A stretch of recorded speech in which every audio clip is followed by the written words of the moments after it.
Pia ningeweza kutoa rai kwa watumiaji wote wa vifaa vya gesi au mitungi ya kupikia ya majumbani.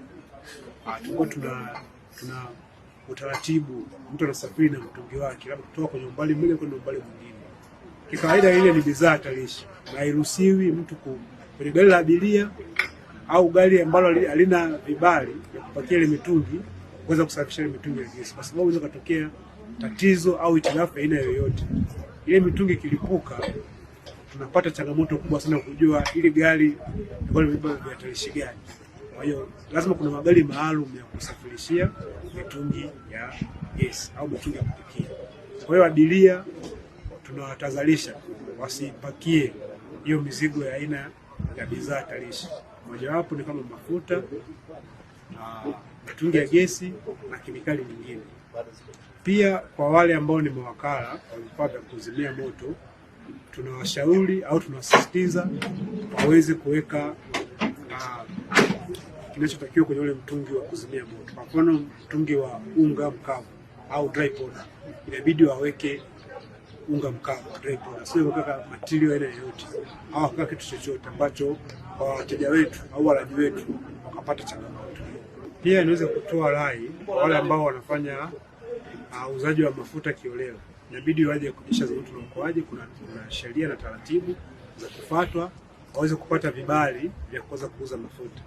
Uuzaji wa mafuta kiolela, hususan petroli, diesel na mafuta mengine ambayo yanauza kulipuka, kuna taratibu zake. Kuna sehemu nyingine kama za EWURA, kuna vibali vya manispaa na pia kuna dirisha za moto na uokoaji. Lazima ufuate hizo taratibu ambazo tutakupa kibali cha kuweza kuuza mafuta. Kwa uuzaji wa mafuta kiolela, hii hairuhusiwi kisheria. Kwa hiyo nitoe rai kwa wilaya ambazo hizi huduma zinafika waweze kupeleka maombi ili waweze kufanywa nini taratibu na kuweza kupata vibali. Haijalishi kama una pampu moja, utapewa taratibu za kuweza kuuza mafuta katika hali ambayo itakuwa ni salama.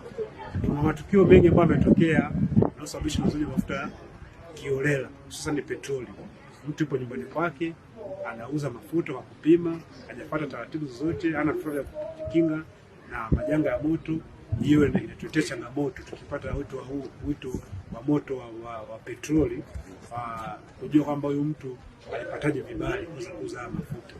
Ninamshukuru Mungu sana kwa ajili ya siku ya leo ambapo tumetembelea Jeshi la Zimamoto na Uokoaji, kuwapongeza kwa kazi kubwa ambayo wanaifanya, kwani jamii inayotuzunguka kumekuwa na matukio hayo mengi sana. Kwa hiyo pasipo kuwatia moyo kwa kazi wanaoifanya, inaweza kuonekana ni kazi wanaoifanya ambayo watu hawaitambui. Kwa hiyo kama kanisa tumeitambua kazi kubwa walio nayo ya uokoaji na kuzima moto, lakini pia kuwaombea baraka ya kwamba wasichoke kwa kazi kubwa ambayo wanaifanya. Ushauri wangu au wito wangu kwa jamii, matukio haya yamekuwa ni mengi na wakati mwingine yanatokea tukiwa hatujui tufanye nini, lakini kwa sababu Jeshi la Zimamoto na Uokoaji lipo na unaweza kuwapata kwa kuwapigia namba yao ya 114 kueleza mahali ambapo ulipo kwa ajili ya kupata msaada zaidi.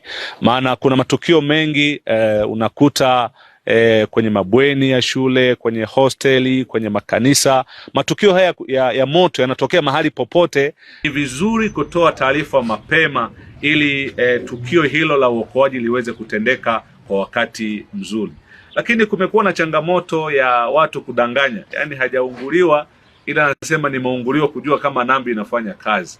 Nadhani huo sio ustaarabu, na wakati mwingine ni kupoteza muda. Watu wangeenda kuokoa mahali pengine, lakini unarudisha katika mahali ambapo hapakutakiwa. Kwa hiyo wito wangu kwa jamii, tuombee Jeshi la Zimamoto na Uokoaji, lakini pia tuwape ushirikiano. Tukio hili linapotokea mahali popote kwako au kwa jirani, ni vizuri kutoa taarifa kwa wakati. Nashukuru sana kwa fursa ya leo kufika katika kituo hiki cha Zimamoto na Uokoaji. Tumejifunza namna ambavyo tunapaswa kufanya uokoaji, na ni muhimu sisi kama raia kuweza kujua hasa namba ile ya uokoaji 114 na tuweze kuwa na ushirikiano mkubwa pamoja na kikosi cha zimamoto. Na wakati mwingine unakuta raia hatuna ufahamu panapotokea moto tufanyeje. Jeshi la zimamoto lina ushirikiano mkubwa sana na wananchi.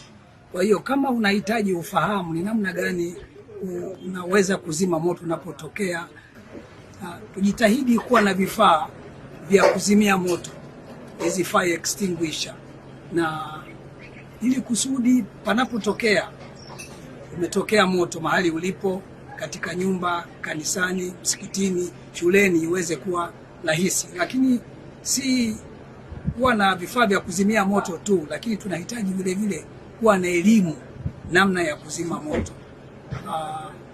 Jeshi la zimamoto lipo tayari kutoa elimu kwa watu wote ambao wanahitaji kupata elimu namna ya kuweza kuzuia na namna ya kuzima moto. Na vile vile si kuzima moto tu, wanajihusisha na majanga mbalimbali yanayohusiana na uokoaji.